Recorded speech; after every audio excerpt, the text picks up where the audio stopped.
E aqui estamos com o José Genuíno, que já está folheando os livros ali. Essa camisa bonita que tem uma estrelinha vermelha. Ô, Genuíno, que camisa? A gente estava conversando aqui, só eu reparando na estrelinha do Genuíno. Que camisa é essa? Que camiseta é essa, Genuíno? Tudo bom, querido? Essa camiseta eu ganhei lá em Volta Redonda, no Comitê Sul-Fluminense de Participação Popular, quando eu fiz uma visita lá à cidade. Fui muito bem recebido em Volta Redonda e eu recebi essa camisa. E essa camisa é Luz para Todos, com a Luz para estrela, todos. que é a luz no sentido de democratizar o acesso à energia e, ao mesmo tempo, a luz para todos, que é o novo momento que o Brasil está vivendo. Que linda essa camiseta. Foi o pessoal do Espírito Santo que te deu? Não, Vitória da... Não, é Volta Redonda, no Volta Sul Redonda. Fluminense. O Genuíno é bem recebido em todo lugar do Brasil. Ele está sempre viajando para levar a sua mensagem, o seu recado. Está na base, né, do Partido dos Trabalhadores. Genuíno, tudo bom contigo? Deixa eu falar rapidinho sobre a eleição na Rússia com você.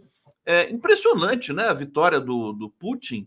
E o Ocidente fica contestando a eleição como se fosse uma mentira. O que você poderia dizer para a gente sobre isso? Rapidinho. Os principais regimes e governos do Ocidente não têm moral, não têm autoridade para fazer crítica ao que acontece na Rússia ou em qualquer outro país, porque, independente de concordar ou não, independente das divergências, independente de avaliação, esse modelo de julgamento feito pelos Estados Unidos, pela União Europeia, carece de credibilidade e legitimidade. Portanto, eu acho que o Ocidente imperialista tem que baixar a bola, calçar a sandália da humildade e, evidentemente, eles apostaram na desestabilização da Rússia, eles querem acabar com o protagonismo da Rússia.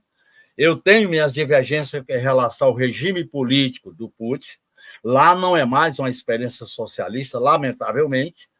Agora, fazer julgamento como se tivesse uma verdade única por esse Ocidente que fez o que faz nos Estados Unidos, que faz o que faz em muitos países da Europa, que faz o que faz em respaldar o governo de Zelensky na Hungria, que faz o que faz na Ucrânia, que faz o que faz apoiando o genocídio de Israel. Eu acho que esse Ocidente não tem moral. Eu não defendo o regime de Putin. Agora, dizer que ele não teve uma eleição legítima, há uma diferença muito grande. Eu acho que a democratização, o debate político, a participação dos movimentos sociais, as próprias experiências de construção do socialismo foram derrotadas. Então, eu não estou aqui defendendo o regime econômico, o sistema econômico e o regime político. Agora, não vou endossar essas críticas do Ocidente capitalista, monopolista, imperialista, porque o que eles fazem, o que eles fizeram, o que eles estão fazendo pelo mundo afora, né? Eles não têm autoridade para fazer essas críticas. Tá aí, resumiu. Acho que assim, o Ocidente não tem moral para falar das eleições na Rússia, né? Que a situação, você vê nos Estados Unidos, quer dizer, na própria Europa, crise por todos os lados ali, e a humilhação para a humanidade, que é o que está acontecendo em Gaza, né, Genuíno? Isso claro, também... a humilhação, o futuro da humanidade em risco, o genocídio, a mortandade e, principalmente, Conde, essa ideia do mundo unipolar, que ainda é o sonho derrotado do imperialismo americano, tem que acabar. Nós temos que construir um mundo multipolar, um processo civilizatório pluralista, em que o mundo se comunique, o mundo se faça um pacto pela civilização, seja com o Oriente, seja com o Ocidente, seja com a Rússia, com a China, estabelecer um modo de convivência civilizatória. Por quê? A transição ecológica, a transição energética, a fome e a miséria, as guerras, as pandemias, aí é dengue, é Covid, a situação da África, a própria situação da segurança em alguns países da América Latina, isso mostra que o Ocidente tem que ser mais humilde. Baixa a bola, Ocidente. Baixa a bola, imperialismo. Vamos construir um futuro da humanidade para enfrentar os graves problemas que ele está enfrentando. Não adianta se colocar como se fosse o único que tem uma verdade suprema para impor aos povos. Acabemos com o bloqueio contra Cuba, contra a Venezuela, e vamos ter um mundo mais humano, mais justo, mais democrático. Olha, estou impressionado aqui com a manifestação de carinho pelo Genuíno. Não que isso seja uma surpresa para mim, mas hoje está demais aqui. O Gerson Miller dizendo: querido Genuíno, levanta para mostrar a camisa inteira. É linda ela e você. Te assistimos na Ilde. Olha só, amamos você, que bonito. É um intertexto com a capa do disco do Pink Floyd, né? Claro. Aquele disco, esqueci o nome daquele disco agora. Clássico do Pink Floyd. Maria Marta Antunes está dizendo: Genuíno, adorei a entrevista que você deu a Idelgar, foi ótima, sua vida é muito interessante. A vida do Genuíno. Ô, Genuíno, o livro está pronto? Olha, eu tenho 2 entrevistas que foram muito importantes para retratar a minha vida. A da Hildegard Angel, no 247, e na Tutameia, com a Eleonora Lucena e o Rodolfo. São relatos importantes do meu compromisso de luta. E nós estamos trabalhando com o livro. Nós estamos trabalhando para finalizar, nós estamos superando algumas dificuldades que o nosso trabalho conjunto com o Bené tem que enfrentar por causa de alguns problemas enfim, de finalizar o livro. Nós estamos terminando. Você deu uma entrevista para a Hildegard recentemente, essa semana, não? Foi há uma semana, há 15 dias. Há 15 dias eu fui no Rio de Janeiro. Eu tinha uma dívida com a Hildegard. Primeiro, que ela foi muito solidária comigo e com a minha filha Miruna. Em segundo lugar, porque eu queria visitá-la, porque a imagem da Hildegard Angel, para a minha geração, era muito forte. Eu me lembrava do Stuart, me lembrava quando eu estava na prisão, do acidente que levou ao assassinato da sua mãe. Então, estar na casa dela e dar aquela entrevista foi um momento de felicidade. Você conheceu o Stuart Angel? Não cheguei a militar junto com ele, mas nas manifestações estudantis eu via, eu sabia que era ele, até porque as pessoas comentavam que ele era filho de uma grande estilista. O Stuart era irmão da Hilde, né? E desaparecido até hoje da violência da ditadura militar no Brasil. Genuíno, deixa eu te perguntar, a gente se encontra aqui às segundas-feiras, de segunda passada para cá, o país viveu quase que uma catarse, no sentido de que os depoimentos dos militares, dos generais ali para a Polícia Federal foram devastadores, né? A ponto de, por exemplo, o Lênio Streck, que é um dos nossos maiores juristas, dizer assim: pode encerrar as investigações, já tem provas contra Bolsonaro. Eu queria que você falasse um pouco, você que conhece tão bem também a psicologia, né, dos militares, você foi ministro, teve ali muito junto deles, desses depoimentos do Freire Gomes e do Batista Júnior em especial, como é que você avaliou essas revelações sem meias palavras, né? Eles falaram tudo para a Polícia Federal.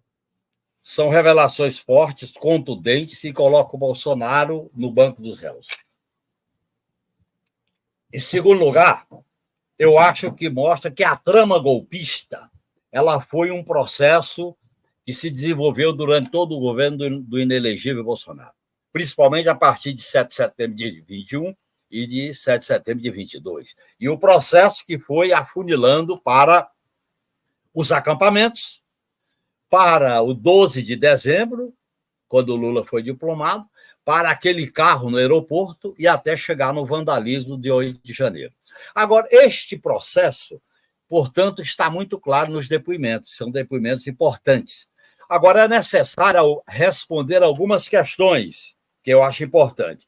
Primeiro, esses chefes militares não estão mais submetidos à hierarquia de disciplina, cadeia de comando. Portanto, eles têm que revelar toda a verdade do que aconteceu. Eu estou usando aqui o raciocínio da Maria Cristina Fernandes do Valor.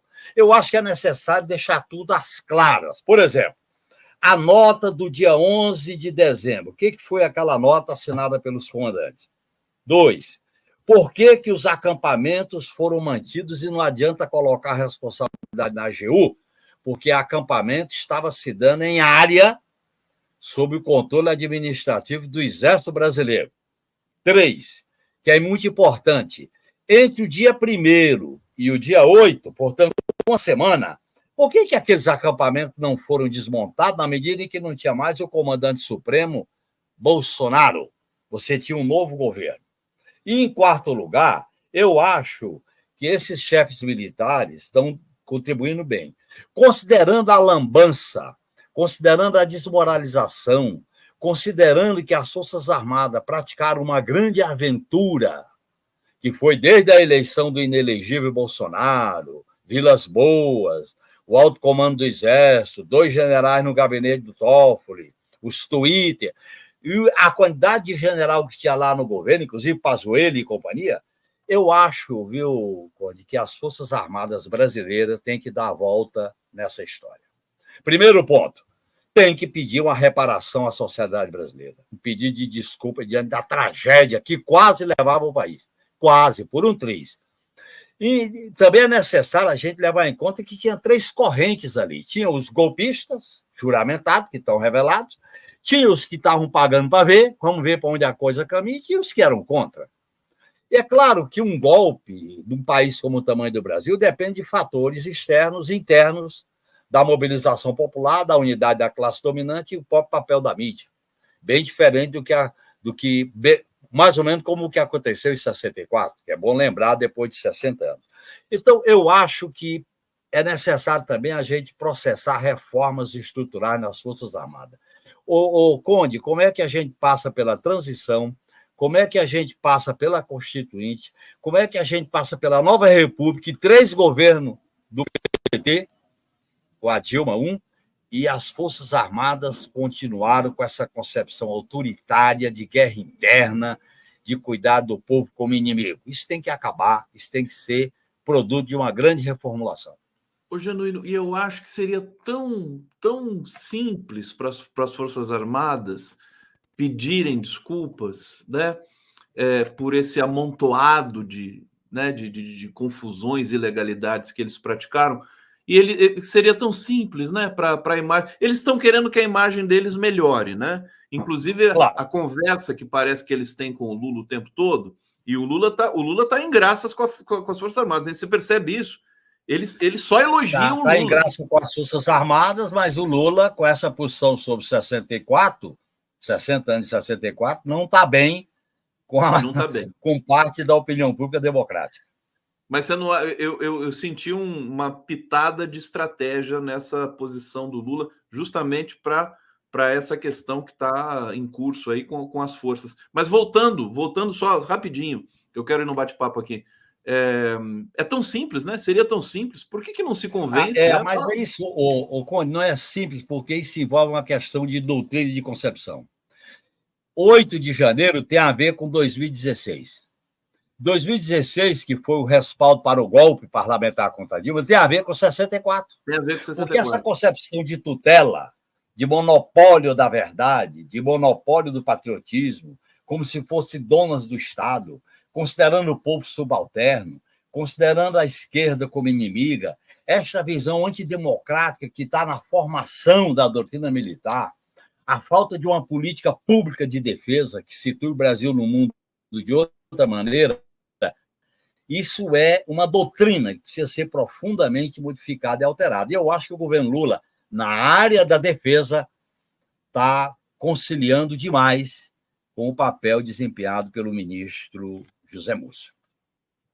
Não te impressiona o volume do depoimento do Batista Júnior e do Freire Gomes no bojo dessa tua crítica que você está dizendo aí, que ainda tem muita conciliação para ver? Quer dizer, o depoimento deles mostra que não tem conciliação.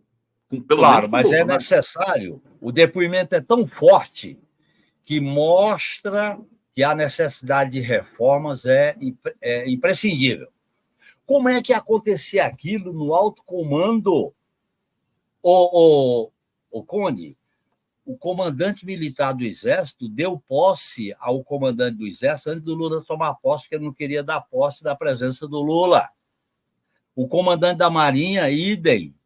Quer dizer, essas coisas não acontecem por acaso. Se a gente não passa isso a limpo, se a gente não chama o feito à ordem, o passado fica se alimentando nos porões, como aconteceu. A transição no Brasil, diferente da Argentina e do Chile, não puniu ninguém. O que aconteceu? Veio o golpe de 2016. Portanto, é necessário, não é revanchismo, não é remoer, é necessário a gente fazer uma espécie de passar o país a limpo para reformar no sentido democrático. É isso que eu acho que é a grande tarefa em relação às Forças Armadas. Acho que o Lula devia conversar com o Múcio, já que o Múcio, né, ele representa as Forças Armadas dentro do governo e não o contrário, como deveria ser, né? Devia falar assim, convence o pessoal a se retratar, a pedir e tal, não é com jeitinho, não é aquela coisa de política, né, Genuíno? Militar, Conde, não é com jeitinho, militar é com ordem, militar gosta de quem dá ordem correta. É assim, vai ser assim, porque quem comanda o aparelho militar é o poder civil que emana da soberania popular, que é o voto. Ponto final. Ponto final. Vamos aqui para o bate-papo. Deixa eu trazer aqui o comentário de vocês, pedindo para vocês aqui darem o like na nossa transmissão, por favor. Se inscreverem no nosso canal, muito importante para a gente aqui, para garantir sempre a presença do Genuíno aqui, porque o Genuíno, como diz a Maria Aparecida Coimbra aqui, a história do Genuíno é grande demais. Por isso que eu pergunto sempre do livro para ele, né? O livro vai ser grande também, né, Genuíno? 1000 páginas. Estamos trabalhando com muita determinação. Márcio Marques, Genuíno, eterno guerreiro de coragem na luta democrática e intelectual da esquerda brasileira. Maria Aparecida, mais uma vez, Genuíno e Lula precisa receber aquela entrevista que você deu para Hilde. Maria Aparecida Coimbra, te amo, Genuíno. Ela está toda encantada aqui, claro. Edna Luiz, maravilhosa entrevista do Genuíno para Hilde. Gente, eu preciso ver essa entrevista, meu Deus. Cleiria Aparecida Alves, Genuíno, você dignifica a categoria política, admiro você desde os anos 80. Carlos Augusto, de Bonis Cruz, Genuíno e Conde, em 2024 fará 50 anos do suicídio de Frei Tito. Traumas após torturas em 7 de agosto de 74 na França. Não podemos esquecer nossos heróis de luta contra a ditadura. Fala um pouquinho do Frei Tito para a gente. Olha, eu conheci o Frei Tito na minha militância em 64, 65, 66 em Fortaleza. Encontrava com ele aqui em São Paulo, no Convento dos Dominicanos, quando eu vivia clandestinamente aqui em São Paulo. Convivi muito com a irmã do Frei Tito, a Nildes. Inclusive, a última residência, antes de eu entrar na clandestinidade, que eu morei em Fortaleza, foi na casa do Frei Tito. Portanto, o Frei Tito, além de um grande companheiro, de um grande religioso, era um grande amigo. E a minha militância em Fortaleza, eu costumo dizer, eu digo isso para Hildes, Fortaleza foi um ponto de passagem. E a minha grande experiência foi ter convivido com o Frei Tito. Foi através do Frei Tito que eu conheci o Frei Beto, no Encontro Nacional da Juventude Estudantil Católica, quando eu era da AGEC. Nessa época, eu morava com o ex-padre Salmito. Também ele foi uma ponte importante para a minha convivência com o Frei Tito. O Frei Tito era uma pessoa calma, corajosa.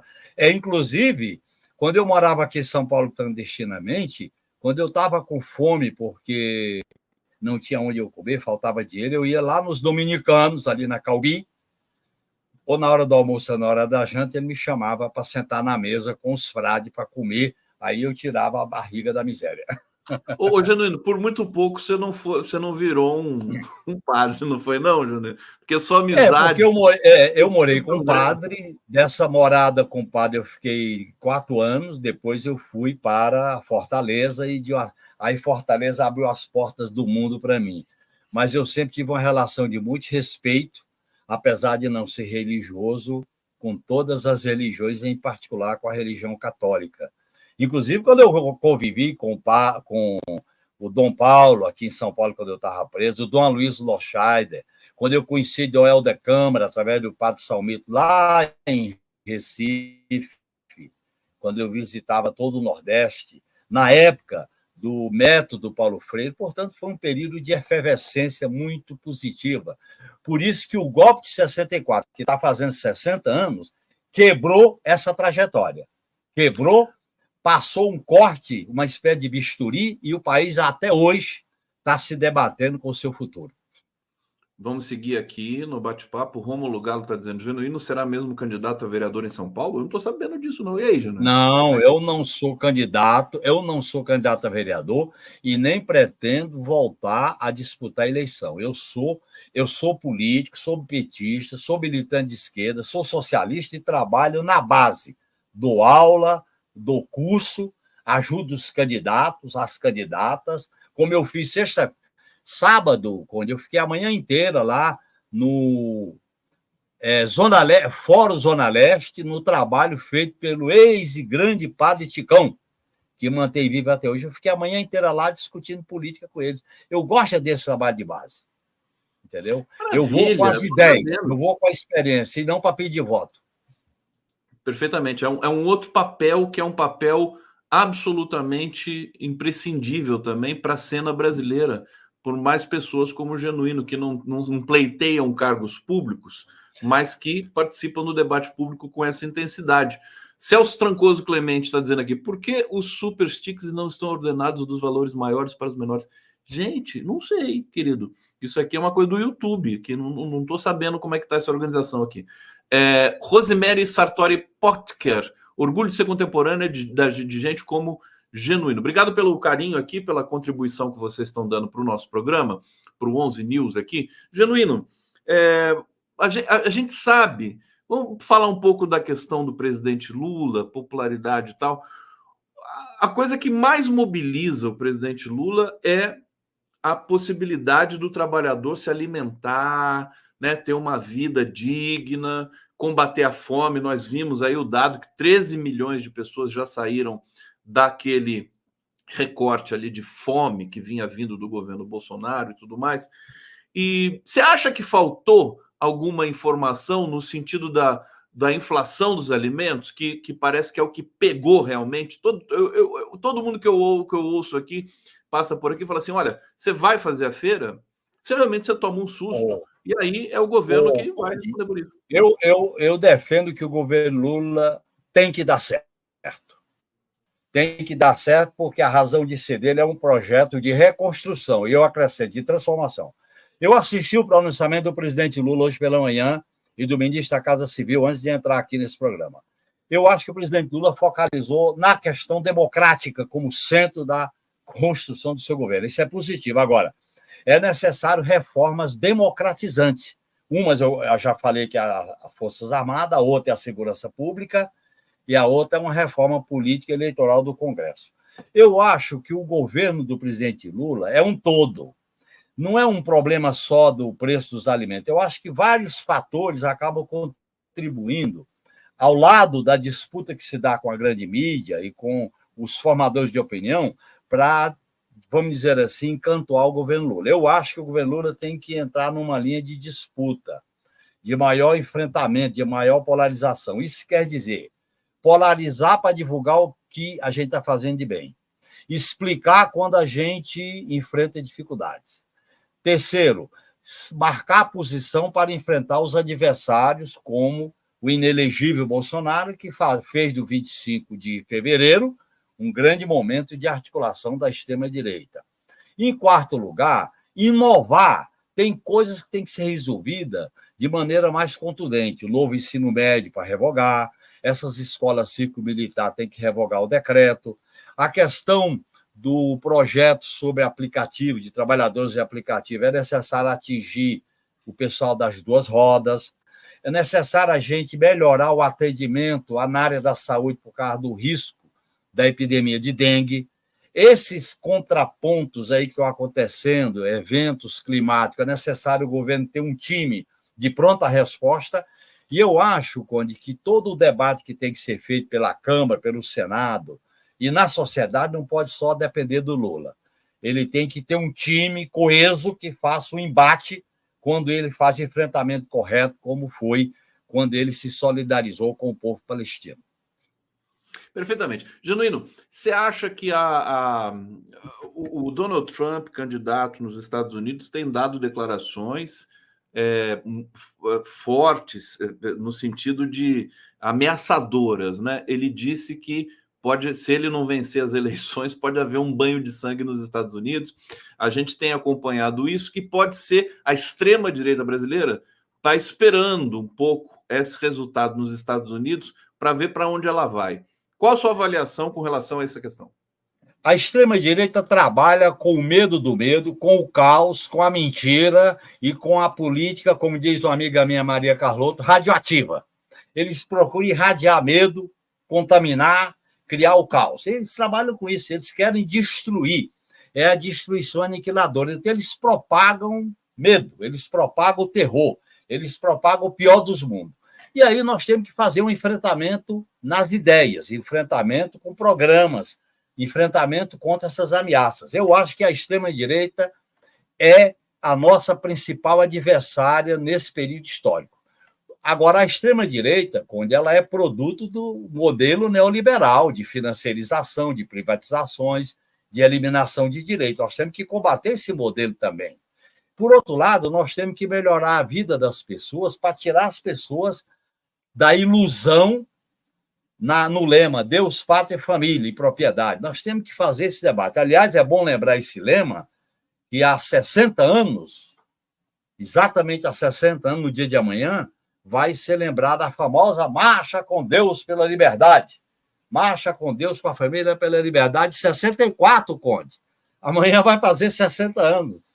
Que precedeu o golpe, né? Precedeu o golpe. Que precedeu o golpe. Foi a grande marcha que precedeu o golpe para dar os ares de democrático. Eu acho que esse processo que nós estamos vivendo é um processo de polarização democrática, de aprofundamento da crise. É uma crise em que o futuro da humanidade está em risco. As pessoas estão inseguras, estão com medo. E eu acho que a esquerda tem que se unir com base num projeto democrático, popular e antineoliberal, e esse projeto, Conde, ganhar corações e mente para essa caminhada. Eu acho que é fundamental o governo Lula ser parte dessa empreitada mundial, porque essa empreitada não vai resolver só num país, tem que ser algo mundial, com opinião pública mundial, intelectuais do mundo inteiro, governos, tá certo? Movimentos sociais. É isso que nós temos que fazer. Olha, gente, que maravilha essa conversa com o Genuíno aqui, sempre muito bom. Eu quero saudar o meu querido Boaventura de Souza Santos, já está aqui no bastidor, daqui a pouco ele vai entrar aqui. Eu quero ver ele e o Genuíno um pouquinho aqui na tela, interagindo, antes da gente seguir no nosso debate, nas nossas análises aqui. Então, daqui a pouco o Boaventura entra aqui com a gente. O Celso Trancoso, Clemente, está dizendo aqui, Dark Side of the Moon, quando foi lançado 14 anos na lista dos mais vendidos, em 32 anos ficou nessa lista pelo equivalente a 29 anos. Mostra a camisa de novo aqui para o Boaventura ver, o Genuíno. Olha lá, tô abusando do Genuíno hoje. Olha, Boaventura. Que é um intertexto com o Pink Floyd, Luz para Todos e a Estrela Vermelha ali em cima. Tá bom, Genuíno. Obrigado, meu querido. Olha só, o Boaventura vibrando aqui. Adriana Lima, obrigado pela colaboração. Ivo Afonso, não existe uma política nacional de abastecimento e alimentação. Concorda com isso, Genuíno? Concordo, eu acho que tem que ser mais efetivo, mais contundente e organizar com os territórios e com as comunidades uma política de apoio à agricultura familiar, economia solidária e essa capacidade de auto-organização da população trabalhadora. Tem que chamar o MST, né? Porque o MST chamar o MST, chamar o MTST, chamar as centrais sindicais. O governo não pode governar só com Lira e Forças Armadas e Supremo, tem que governar com a sociedade. Aliás, isso é fundamental. Forças Armadas, Lira e Supremo, que coquetel, né? É barra pesada, meu. É a toga, arma e o orçamento. Arma e máfia. Toga, e orçamento, ó. Toga, arma e orçamento. Aí é dose, né? Deixa eu aproveitar e te perguntar, então, porque o Lula andou reclamando do STF trazer essas pautas de comportamento do tipo proibição da maconha, a quantidade, a questão do aborto também. Ele está dizendo que isso prejudica o país, né? Deixa todo mundo acirrado, é bom para a direita. Conde, respeitosamente, eu discordo do meu chefe político, Lula. Primeiro que nós temos que discutir essa pauta vinculada lado com a pauta dos direitos, com a pauta anticapitalista, com a pauta de ganhar corações e mentes para um projeto emancipador. Eu quero discutir a afirmação de direito para as mulheres, para o povo negro, para a comunidade LGBTQIA+, para os povos originários. Nós não podemos criar uma contradição entre essa pauta e as reformas econômicas e sociais, até porque ela é real e ela existe. Como o capitalismo explora e aprofunda a dominação e a exploração dessa parcela da população, tá certo? Então, nós temos que dar conta dela. Eu acho que é importante esse debate. Olha, já estou colocando aqui o Boaventura na tela, que prazer imenso. Deixa eu saudar o Boaventura aqui. Saudade de você, meu querido Boa. Como é que você está? Eu estou, sobretudo, bem agora, depois de ouvir o José Jesuíno. Eu vim um bocadinho tarde, porque dada a nossa diferença de horas, mas é um prazer enorme esta personalidade do PT e da intelectualidade brasileira que eu há tanto tempo admiro, há tantos anos, que realmente vê-lo aqui com toda a força a discutir a política consigo. Fico muito feliz, acho que é muito bom este encontro.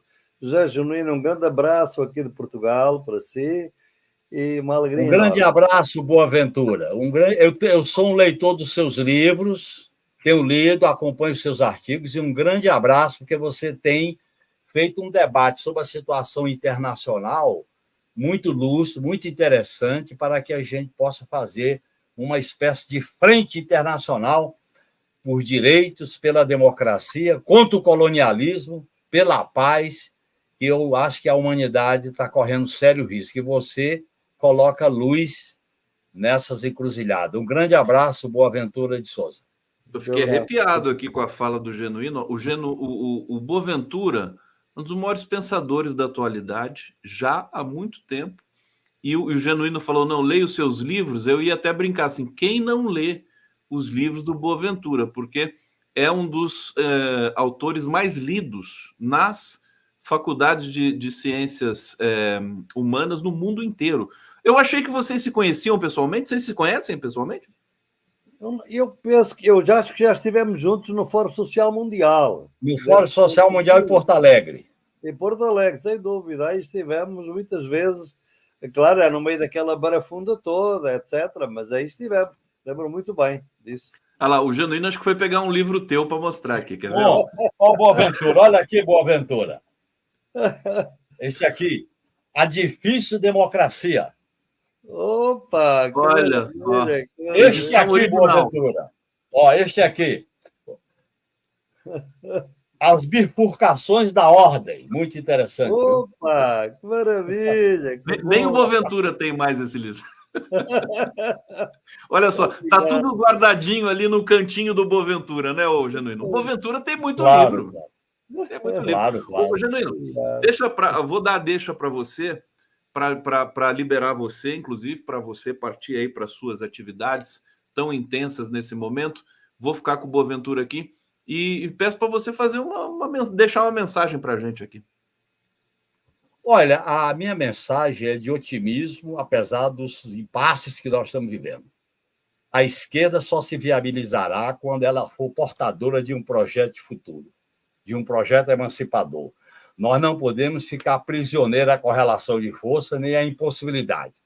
Nós temos que abrir caminhos para enfrentar essa encruzilhada que o nosso país está vivendo, e foi uma grande vitória a eleição do Lula, e agora é viabilizar o governo dele e o mundo, com o risco da guerra, com a questão da transição ecológica, a transição energética, o colonialismo e o grande apartheid social. Um grande abraço, Conde, um grande abraço, Boaventura.